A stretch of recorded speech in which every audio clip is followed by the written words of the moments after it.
Hi, I'm Emma, and today we're going to be talking about The Truman Show and the hero's journey. So first we start off with the ordinary world, which is a world Truman is most familiar and comfortable with, which is Sea Haven, Florida, which is in a gigantic dome, and of course he does not know this. Next we have the call to adventure, and this is when Truman goes off script, and instead of falling in love with Meryl, who he's supposed to, he falls in love with Lauren or Sylvia.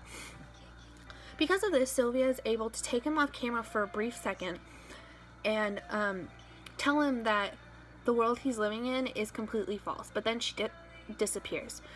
Next we have the refusal to call, which is when Truman experiences the mishaps in his world, like the spotlight falling and seeing his dead father alive.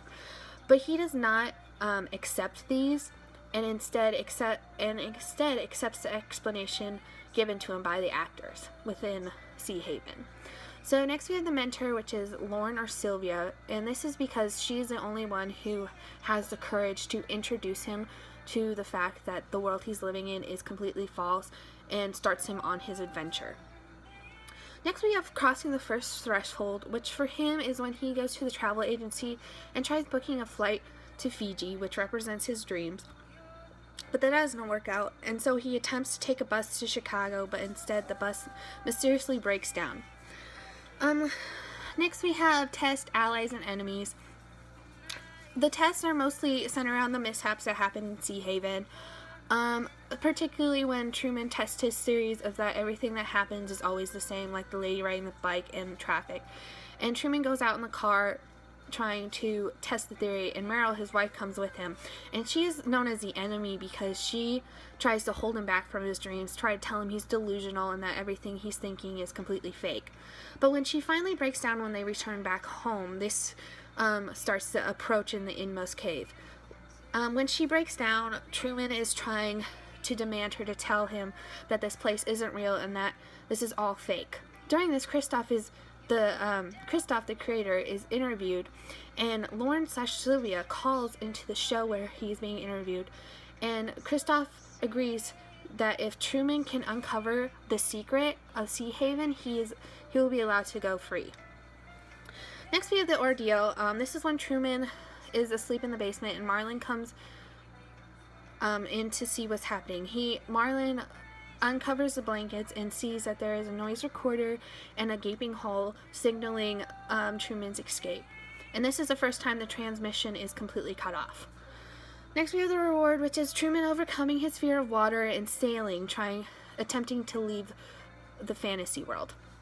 The road back is when Truman is out on sea sailing, and Christoph manipulates the weather, creating storms and trying to prevent Truman from going any farther, but he prevails, of course, and comes to the end of the dome.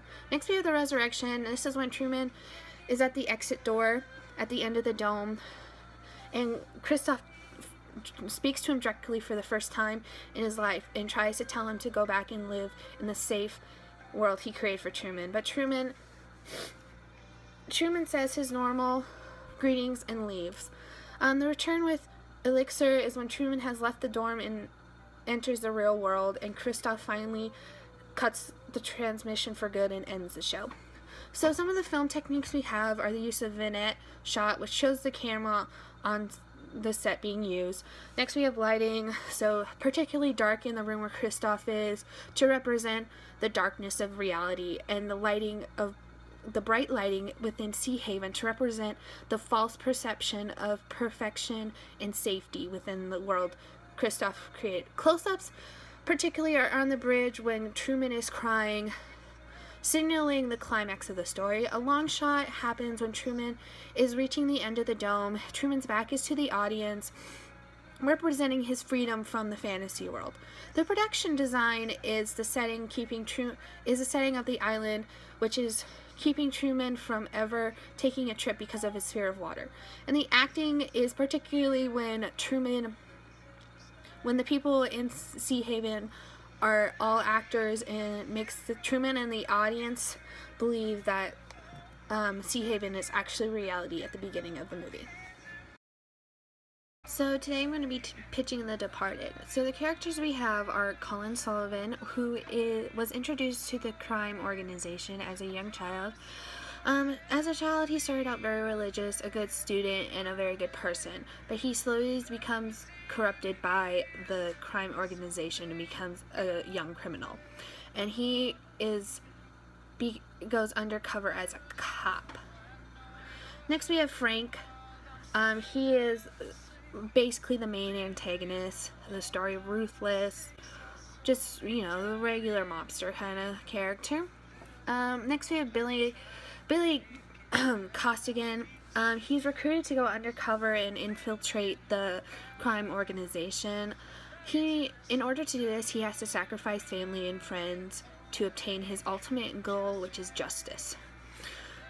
So we start out in South Boston, and the state police and Irish American organized crime are in a war. Because of this war, Billy Costigan is selected to go undercover and is assigned to infiltrate the organization. On the other side, Colin Sullivan is part of the organized crime and is selected to go undercover in the state police. Both characters become engrossed in their undercover lives, and because of this, both are put in danger and must uncover one another to save themselves.